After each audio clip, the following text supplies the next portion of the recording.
Bueno, pues con el gusto de empezar esta temporada del Aula del Espectador y con esta obra que nos divierte, que nos llena el corazón y que en esta ocasión el aula será un poco más breve en relación a la estructura que normalmente tiene, pero bueno, lo haré un poco más ágil, lo más ágil que pueda, para que podamos hablar con los creadores, que es lo más importante en este caso. Entonces se trata del cornudo imaginario en el carro de comedias. El carro de comedias proviene de esa tradición de los carros que iban de pueblo en pueblo a llevar las obras. Entonces esto va a implicar una economía de recursos, una practicidad y una efectividad. Estamos hablando de muchas cosas, pero que van a estar afectando tanto estas cuestiones materiales, con el material que se va a usar aquí, el formato que se va a usar, el diseño, y esto va a afectar también la actoralidad. Hay en esta obra está presente, yo alcanzo a vislumbrar esta triangulación que existe en el trabajo de la comedia del arte, ¿no? Que siempre es una relación con el público y el actor que está aquí, ¿no? Que en este caso es el director, y hay una relación constante y una triangulación sobrepuesta en este caso, porque están los músicos que son fundamentales y atrás está sucediendo algo todo el tiempo. Entonces, aquí hay, ¿no?, esta sobreposición de triangulación que va a atender todo el tiempo al público. El público que en este caso va a tener un lugar incómodo. No tenemos más asientos que el piso o los escalones o estar de pie, pero que el ánimo y la energía que está sucediendo en la obra, la temática, la forma en que se va a desarrollar y la interrelación entre todos los elementos que están al frente del público van a ser y van a permitir que nosotros como espectadores nos movamos de lugar, ¿no? Nos cambiemos de posición, atendamos siempre esto que está sucediendo, porque siempre está apelándonos, siempre está en atención, ¿no? La mirada siempre está viendo al público y está en atención constante en todo lo que está sucediendo. O sea, tenemos la oportunidad de tener un espectáculo, ¿no?, una obra de teatro siempre en relación con lo que sucede al mismo tiempo, que es lo que pasa con los espacios abiertos. Entonces, aquí hay esta relación, de nuevo, con el público, ¿no?, con los ojos del público, con los sonidos que suceden en nuestro entorno y en el cómo se tiene que seguir adelante. Entonces, aquí hay que cumplir una función y atender a la continuidad. Entonces, para esto, ¿no?, en esta multiplicidad de recursos que se ponen a la vista del público y que juegan con nosotros todo el tiempo, voy a empezar a hacer algunas preguntas, ¿no? Bueno, primero presento al director, Jesús Díaz. Y exacto, muy bien. Ahí les encargo. Me parece que algo sabe de esto de clown. Jesús, ¿cuál fue la primera decisión importante que tuviste que tomar para conformar este cornudo, sí, imaginario? Dejar la carrera de ingeniería y estudiar teatro. Esa fue la primera. Bueno, primero es la elección de la obra. Me pareció que un autor totalmente natural para un trabajo como este era Molière, el cual todos saben que Molière era hijo del tapicero del rey de Francia y que su destino era ser tapicero a su vez, y él decidió rebelarse, como yo me rebelé con la ingeniería, y la manera como aprendió el teatro que le apasionaba fue justamente unirse a una compañía itinerante de teatro de comedia del arte, unos italianos. Entonces todo el teatro de Molière es una recopilación, una síntesis, una amalgama fabulosa de la herencia de la comedia del arte. Entonces lo primero fue la elección del autor. Lo que siguió fue como hacer confluir todos los ejes creativos Aquí cabe decir que en un trabajo como este, y en general para mí, los actores son creativos también. Cuando se dice los creativos y los actores, a mí me parece un gran error, porque como si no lo fueran. Ellos 6 no lo son, pero los demás sí son creativos. No es cierto, sí son muy creativos, muy talentosos, cantan, se tropiezan, improvisan, cambian textos. Y unir el trabajo de todos los creativos que confluyera hacia la idea de precisamente combatir con los distractores externos, porque en una sala no hay manera de no concentrarse en lo que pasa en escena. Hay luz solo en el escenario y en donde está el público no. Hay silencio. Cuando alguien osa ponerse a hablar, el mismo público lo calla, ¿no? Y aquí, en cambio, hay ruidos por todos lados, gente pasando, etcétera. Entonces, todo tenía que ser atractivo y llamativo, pero sobre todo, y se los dije a las dos creativas maravillosas con las que trabajamos, que esto tenía que ser teatral pero bello, que no debería parecer un disfraz mal hecho, sino cosas que conforme más las viéramos, más quisiéramos verlas, que cuando el actor se acercara dijéramos, mira el zapato, mira la corbata, mira esto. Lo mismo con la escenografía, que dado que no puede haber cambios de escenografía, telones que bajan, telones que suben, el escenario tenía que tener la belleza suficiente como para sostener la mirada y el gusto del público por estarla viendo, amén de lo que se va ocurriendo y se va resignificando cuando los actores interpretan la obra. Y en relación a la escenografía, Patricia Gutiérrez es la escenógrafa.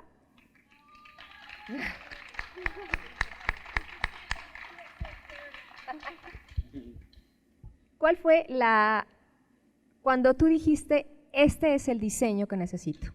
O sea, ¿cómo qué te llevó a concebir este diseño? Hola, gracias. Pues sí, teníamos esa consigna del señor director, de generar un espacio atractivo visualmente.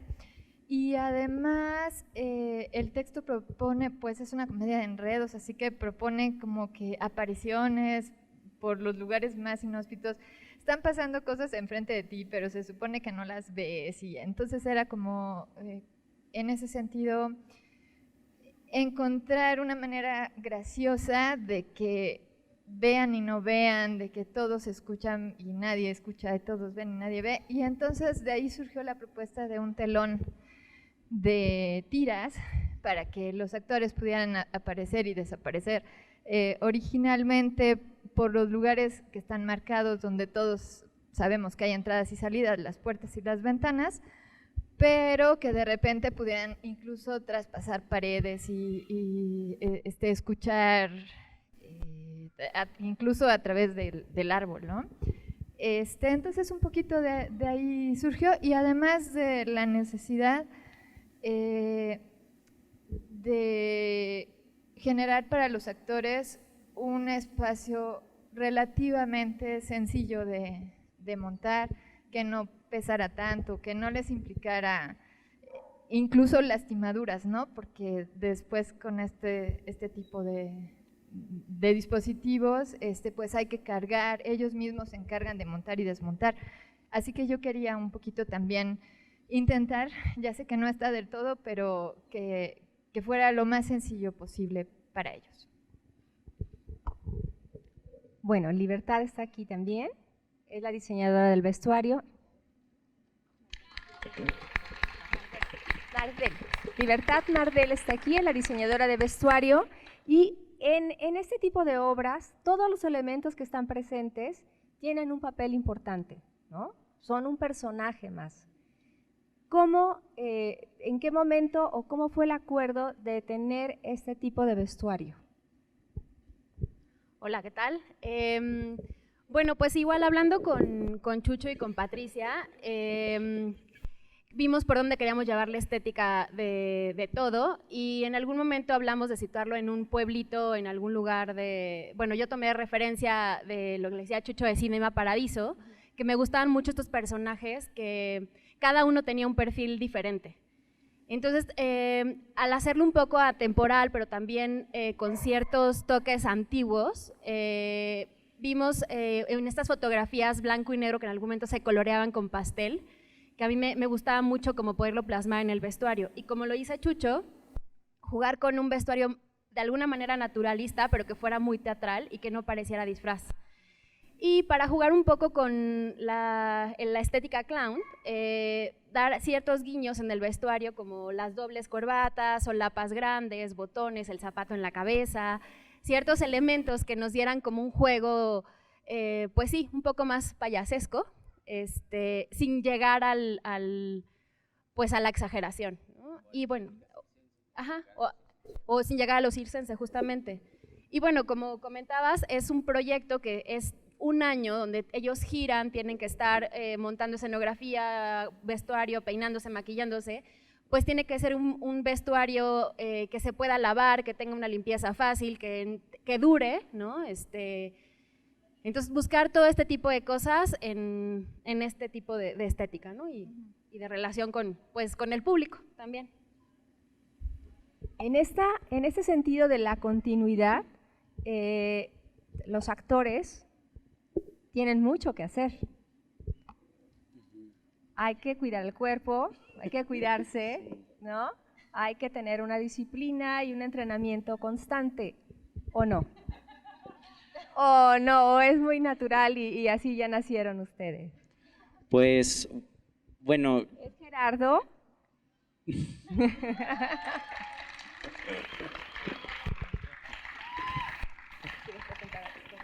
Y bueno, yo soy uno de 6, ahí está Pamela Lucio, Bella Elvira Nava, Alexia Fossati, Jorge Escandón está por atrás y Diego Santana también está atrás. Y pues creo que todos tenemos un training, o bueno, una concepción de eso muy distinta y que de alguna manera cada uno lo lleva a cabo. Es decir, en las giras hay algunos de mis compañeros que llevan instrumentos extra para prepararse, para seguir entrenando sus habilidades. Pamela alguna vez llevó como ligas para hacer ejercicio en las giras y nos poníamos como… Cuando se nos canceló una función, nos pusimos a hacer ejercicio como en el edificio del municipal por la lluvia. Es decir, cada quien se entrena de un modo muy diferente, pero creo que de alguna manera todos lo hacemos y sí es muy importante. Es demandante, por ejemplo, dar función para muchas personas, cuando es casi que inabarcable el espacio, como si diéramos función en el Zócalo, digamos, ¿no? Es decir, pues eso puede ser desgastante para la voz porque pues no nos ponen micrófonos, nunca, creo que nunca nos han puesto micrófonos. Y pues sí tenemos que guardarnos tantito para descansar bien. En las giras hay quienes también dormimos mucho y nos levantamos tarde y como que guardamos energía para el momento de la representación y pues eso.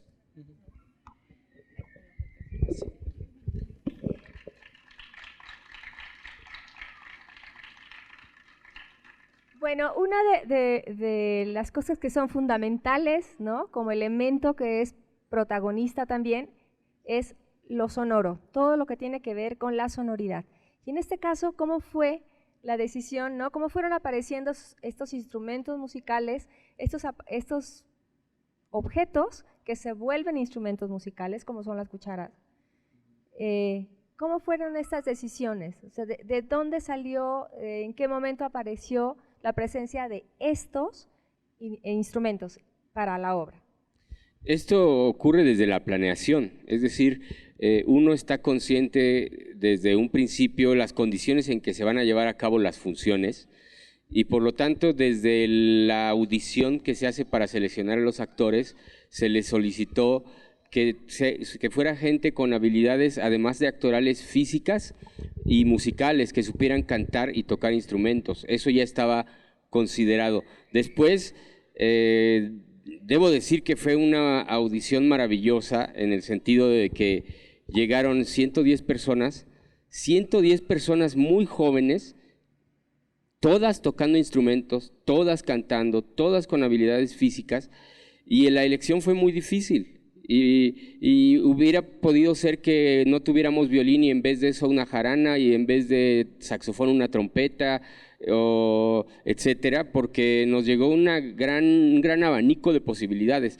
A la hora de cruzar varias cosas, que son las capacidades actorales, las físicas, las musicales, más la idea clara ya de cómo queríamos que fuera la puesta en escena, fue que hicimos la elección, incluyendo también características, porque esa audición es una audición peculiar, es una audición larga, que incluye un taller que yo mismo doy para ver un poquito también cómo se van a adaptar a las condiciones que son muy duras de formar parte del carro de comedias. Es decir, yo tengo un grupo con el que trabajo normalmente, y cuando uno gira, las relaciones interpersonales se vuelven muy álgidas, se vuelve difícil, es como con la familia.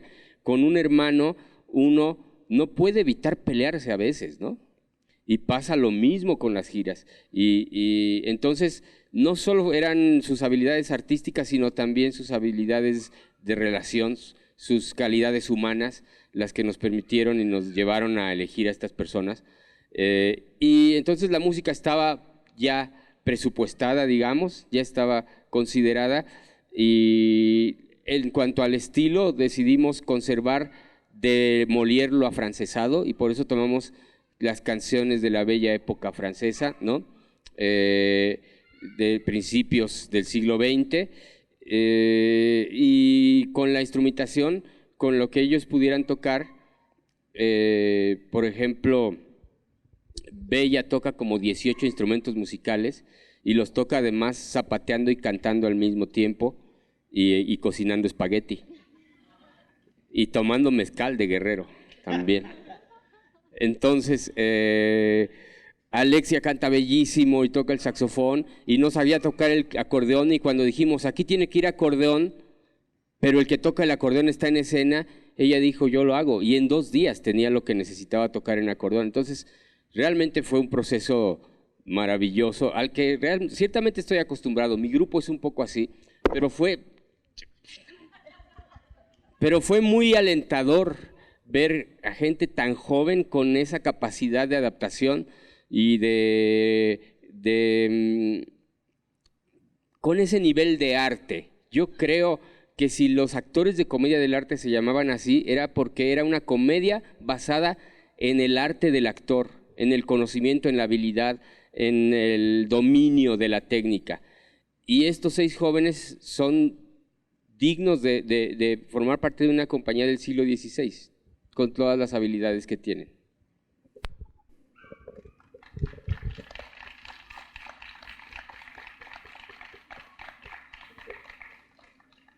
Bueno, otro de los elementos que son muy importantes aquí es el maquillaje.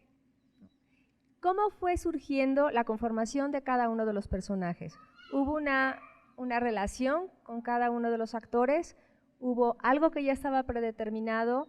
¿Cómo fue la aparición de las características de cada personaje? Fue a muchas voces, es decir, aquí nadie se limitó a su departamento, y Patricia sugería cosas del maquillaje, cosas del trazo, y Libertad lo mismo, y de la música. Ahí no está ahora con nosotros Roam León, que él fue el que nos ensayó y coordinó la música, y él también hacía sugerencias. Es decir, fue un trabajo de equipo muy intenso. Los actores proponían cosas, las veíamos cómo funcionaban entre todos, pero digamos las directrices principales sí eran destacar los rasgos individuales de cada quien. Diego casi se corta las venas y casi renuncia cuando le dije que se quitara la barba y el bigote, pero bueno, como disciplinado artista lo hizo. Sí, era una búsqueda también de, por ejemplo, analizar quién con quién va a estar en escena, compartiendo escenas en dúo, para que hagan juego al trabajar juntos, para que contrasten entre ellos.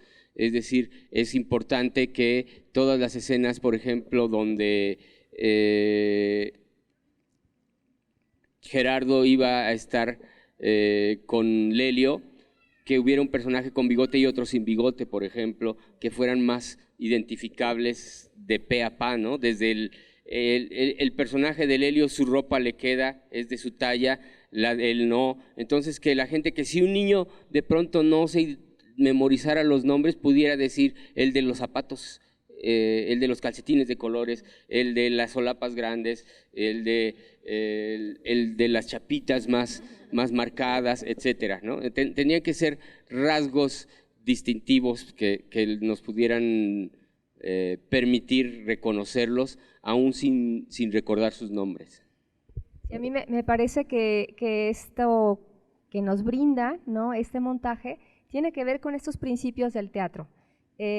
Una de las veces que yo venía llegando, estaba escuchando en el estacionamiento la primera llamada, ¿no? Entonces, es esta convocatoria que se hace, o que tiene esta tradición el teatro, desde los tiempos griegos, ¿no?, desde la antigüedad en Grecia, que había esta convocatoria a quien estuviera por ahí para que llegara, ¿no? Entonces tiene mucho más este sentido del entretenimiento por un lado y de la conformación del teatro desde el ritual.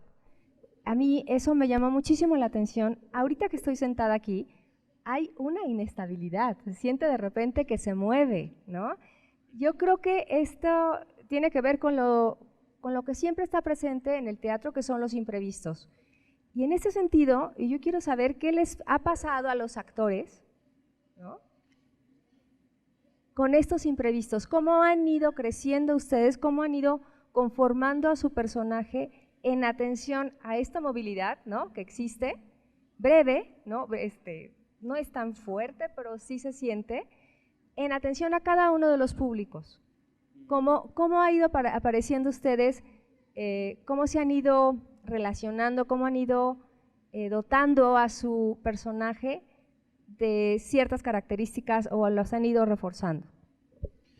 Pues creo que una fortuna de tener una temporada tan larga de más de 100 funciones en este proyecto es que la repetición pues es fundamental, pero también hay un ingrediente de novedad que siempre está y que todos encontramos, y que a veces es muy chistoso y a veces pasan accidentes fatales que son tan fatales que son divertidos y que hemos sabido incorporarlo. Yo creo que más bien, y mis compañeros me dirán lo contrario si no, pues que hemos intentado todos incorporar todo lo inesperado como en virtud de la ficción, en vez de que eso sea un motivo para salir. Y a veces salen cosas muy genuinas, muy bonitas y muy irrepetibles porque el imprevisto ya no se puede repetir. Y a veces sí, a veces hay cosas que sí se quedaron poco a poco en esta estructura del montaje que tenemos. En relación a esta materialidad, ¿no?, lo que tiene que ver con los vestuarios y con la escenografía misma, ¿han tenido algún problema?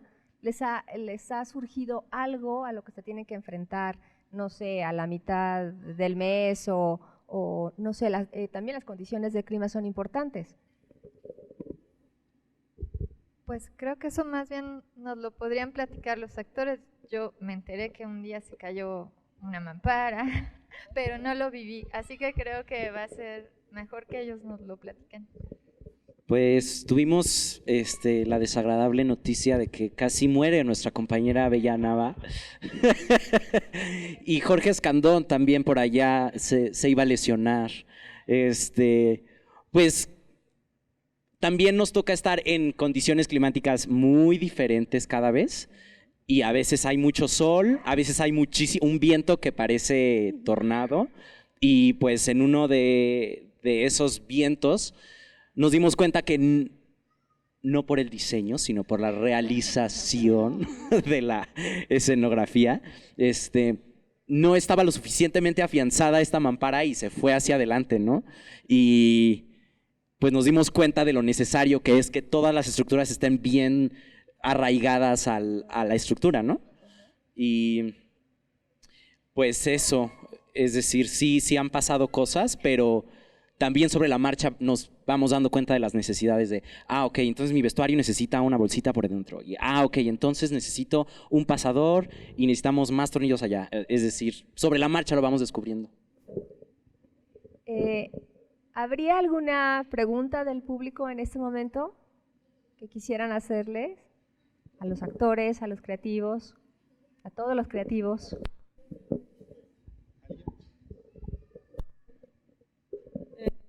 Bueno, mi pregunta es, ¿qué los llevó a querer ser actores? No sé, siento que al principio es algo difícil porque por general es como que las personas te dicen que en el ámbito artístico los estudios son más difíciles porque hay tanta gente talentosa y no sé, es difícil tomar esa decisión, ¿no? Yo quisiera saber qué los impulsó a querer tomar ese riesgo. En mi vida, o sea, yo estuve muy cerca del arte pues desde niña, entonces no fue como una decisión muy difícil salir de ahí, ¿sabes? Pero creo que más bien la decisión difícil es atreverse a dedicarse profesionalmente a. O sea, yo creo que decidirte a cantar o decidirte a bailar o decidirte a hacer muchas cosas de esas por hobby, pues no tiene ninguna dificultad, pero sí es mucha disciplina de la parte de la persona que lo decida. Y ya estando en la marcha es cuando te das cuenta de la verdadera dificultad. O sea, sí te dicen, es difícil estar en el arte, pero ya que estás ahí, te das cuenta de lo verdaderamente difícil que es y decides si te quedas o no. En mi caso, yo soy muy feliz haciendo lo que hago y jamás dejo de aprender cosas nuevas. Y no lo cambio por nada. O sea, he tenido dificultades de que el apoyo de los padres, de que esta semana tengo poco dinero, no sé, todo ese tipo de cosas, pero no lo cambiaría para irme a trabajar a una oficina, por ejemplo. O sea, estoy más feliz así. Y yo sabré cómo moverme para encontrar una estabilidad económica o para encontrar la aceptación de mis padres, no lo sé, ¿sabes? Pero no es... Creo que la decisión ya la encuentras cuando estás adentro. Decides si sigues luchando por eso. Gracias.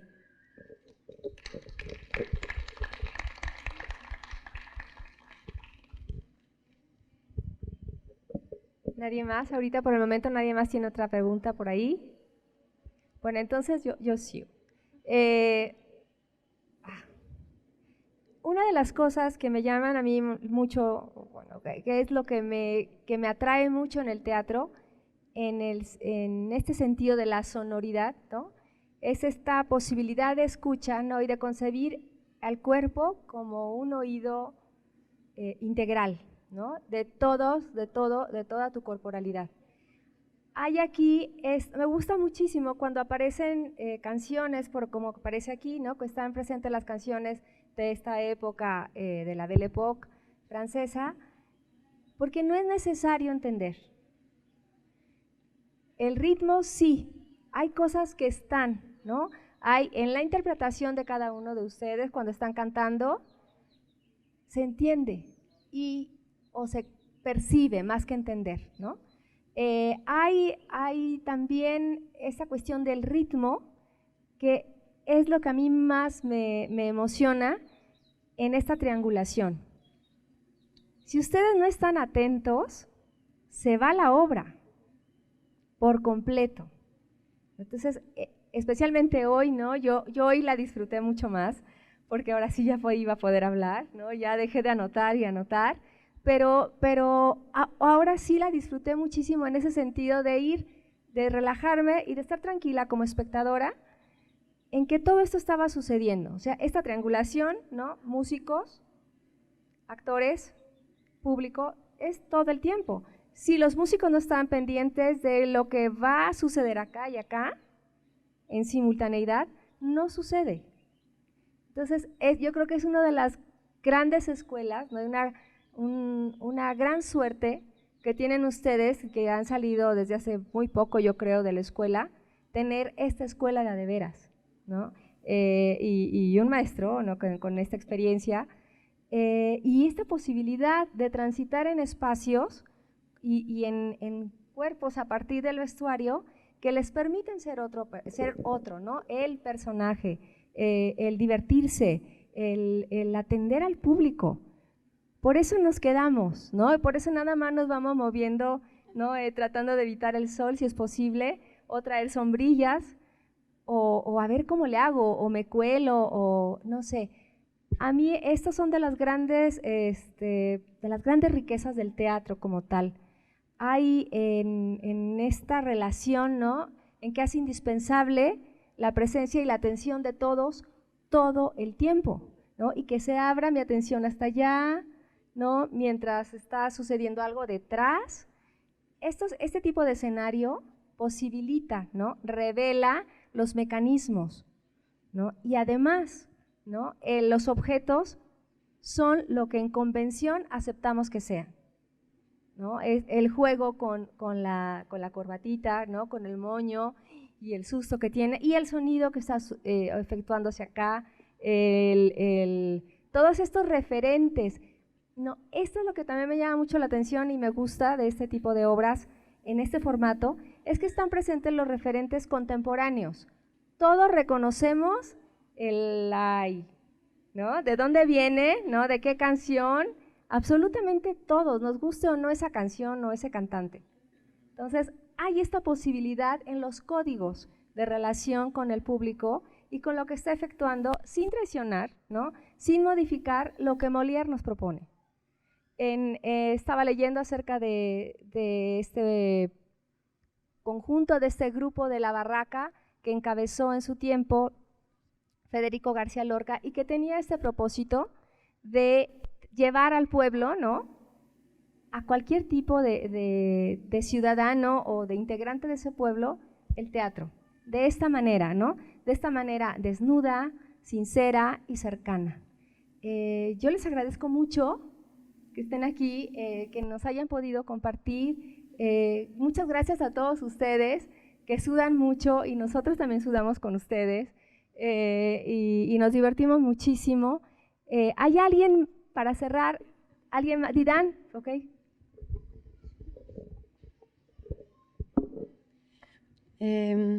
Bueno, primero nada, felicitarlos porque creo que todos los que estuvimos acá el día de hoy gozamos profundamente. Algo que siempre me ha cautivado a mí del proyecto de Carro de Comedias de la UNAM es que incluso por este espacio, como por el ángulo, ¿no? que tiene el lugar, permite también como muchos niveles de expectación, ¿no? Se vuelve como una especie de fractalidad, ¿no? Vamos viendo a los que salen de la sala en Nezahualcóyotl, que empiezan a observar a los que estamos observando, ¿no? O sea, como que se hace una especie de contagio de expectación que pues nada, que yo gozo mucho. Y tenía yo una pregunta muy concreta, que es el teatro de Molière, bueno, y mucho del teatro de comedia también tiene esta parte final como de moraleja, ¿no? Y creo que una cosa que para mí fue muy afortunado también del montaje, además de la relación de los cuerpos con el universo sonoro, que es increíble, ¿no? Que están acompañándose en un ejercicio como de cuidado, además entre todos, precioso, ¿no? Porque uno lo está viendo ahí, ¿no? O sea, que esté el silbidito en el momento correcto para que ese otro cuerpo pueda estar acompañando el gesto, ¿no? Es como muy lindo ver este trabajo de colaboración permanente de la escena, ¿no? Como de todos los materiales escénicos puestos al servicio de, ¿no? Es muy, muy lindo. Pero pensaba yo, desde una reflexión un poco más fuera de la obra en sí, ¿qué representa para ustedes, desde los distintos niveles, un poco la moraleja que Molière nos quiere poner enfrente, ¿no? Pensaba yo en esta frase final que dicen como tan claramente de no creas, a ver, la voy a buscar textual. Que aun cuando vean todo no crean nunca nada. Exacto, gracias, tú te la sabes. Aun cuando vean todo no crean nunca nada. Me quedó acá como haciendo un montón de ruido interno. sobre todo porque estamos en una sociedad en donde mucho está basado en lo que vemos, ¿no? Entonces me gustaría pensar que, como a dónde los ha llevado ustedes desde las distintas construcciones que han hecho este mensaje, pensándolo hoy, ¿no? Desconfiando profundamente de lo que el sentido de la vista nos puede dar, ¿no? ¿Qué les pasa a ustedes con esto, digamos, en función de lo que Molière nos invita a pensar?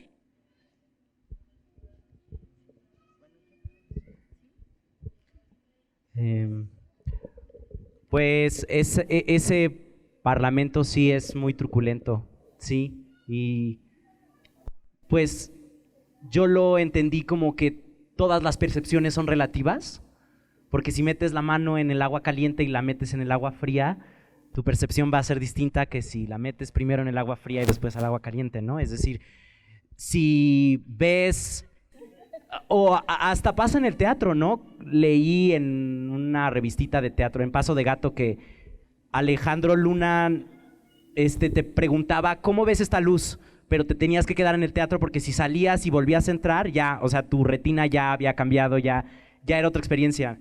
Y yo siento que, pues, todas las aparentes percepciones, que aunque lo veas con los ojos, hay mucho más allá de lo que vemos y de lo que oímos y de lo que asumimos por lo que vemos y escuchamos. Yo lo interpreté así, pero pues, a ver qué nos dicen. Todo mal, no, o sea, en este caso, yo creo que Molière en esa frase y en la obra completa sí hace es virulenta la frase, porque lo que nos dice en toda la obra de manera jocosa y alegre es que vivimos en una doble moral, ¿no?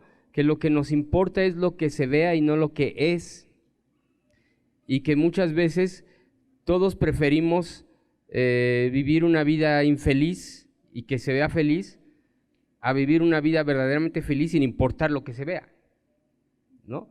Creo que ese es el juego que hace Molière, y que Molière, cuando se lee con atención, es muy malévolo, porque detrás de sus aparentes moralejas hay una segunda visión, donde cuando a veces nos dice, hey amigos, hay que ser fieles, y de pronto dice, pero a ver, si hago recuento de lo que vi en la obra, como que se está riendo de decirnos que hay que ser fieles, ¿no? Que la fidelidad es lo más importante para el amor, ¿no? Nos quiere decir un poco esto, ¿no? La fidelidad es muy importante para el amor. Y después de ver la obra uno dice, ¿de veras la fidelidad es muy importante para el amor? ¿No habrá otros valores más importantes para el amor, como la lealtad en vez de la fidelidad, por ejemplo? Como la reciprocidad en vez de la fidelidad, como el respeto, esta frase, ¿cómo se resignifica cuando vemos que el padre de manera tiránica le quiere imponer un esposo a su hija? ¿Eso es amor? Entonces, creo que esto es lo interesante de la gran comedia, de la alta comedia, que no es la comedia televisiva, donde sí todo lo que nos muestran es lo que hay, ¿no? Cuando uno ve comedia de televisión, uno sí dice nada más, pues es lo que hay. Vulgaridad, ni siquiera doble sentido, todo es de un sentido tan directo que ni siquiera hay que pensar que está queriendo ser obsceno, es obsceno. En cambio, con Molière, con Goldoni, con Shakespeare, con los grandes comediógrafos, nos dan toda un juego lúdico y divertido que nos hace aceptar la vida como algo mutable, no definitivo, y con el cual, en lugar de amargarnos, pues hay que reírnos. La vida es eso, es probar y equivocarse y corregirse y pedir perdón y cambiar de opinión. De eso se trata la vida, y eso creo que nos enseña la gran comedia, y en este caso Molière, con esta frase.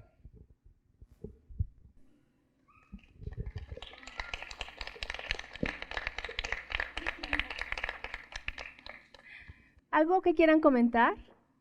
Los actores que están ahorita descansando un poco. Un poco de lo que hemos comentado en toda la charla, lo que nos regala Chucho, creo que desde que empezamos a leer el texto yo decía, ¿y qué queremos, no, con este texto? ¿Y qué decimos? ¿Cuál es el discurso? Bla, bla, bla, teatrera.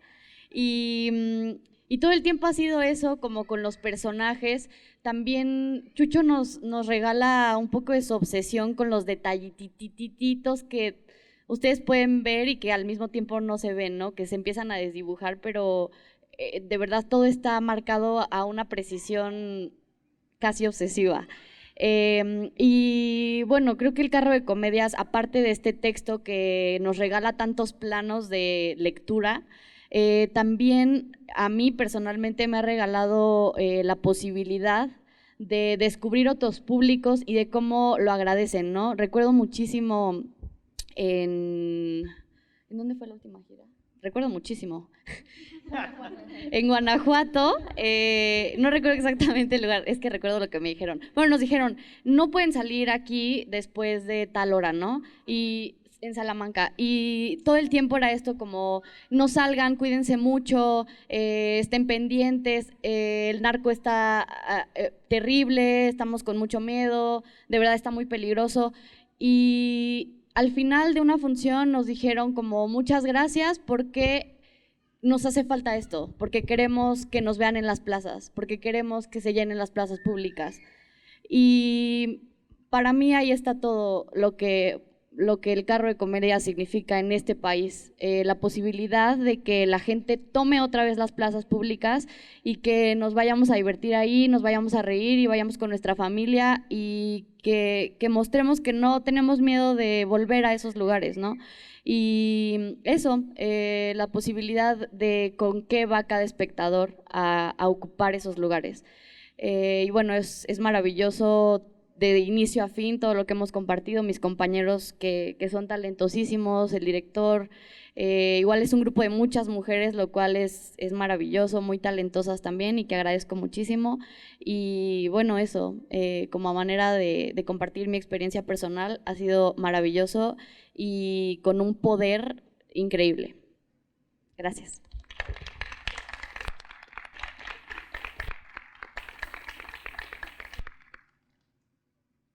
Bueno, pues con esta intervención estamos cerrando esta primera sesión del Aula del Espectador. Están aquí presentes mi compañero Luis Conde y Didan Weekend, que también compartimos la posibilidad, ¿no? y el gran privilegio de estar al frente y de coordinar las sesiones del aula. Y le dejo a Didan la invitación para que nos sigan acompañando en este ejercicio que tratamos de hacer de expansión de la experiencia escénica, ¿no? de esto que nos deja algo y que necesitamos compartir y que es parte de la convivencia en el teatro. Bueno, con esta imagen, ¿no? Con las palabras de Didan y con esta imagen que sí me hace falta decir la importancia de estar en este recinto en convivencia, ¿no? Con estos dos grandes espacios escénicos que son el Foro Sor Juana Inés de la Cruz y el Juan Ruiz de Alarcón, y esta posibilidad, ¿no? de visibilizar lo que sucede en el teatro también con un espacio como El Carro de Comedias. Muchas gracias. Gracias a todos mis compañeros, a todos los que están aquí, a Teatro UNAM, todos mis compañeros de Teatro UNAM, y la posibilidad de que ustedes puedan tener también esta transmisión vía streaming o después en unos videos.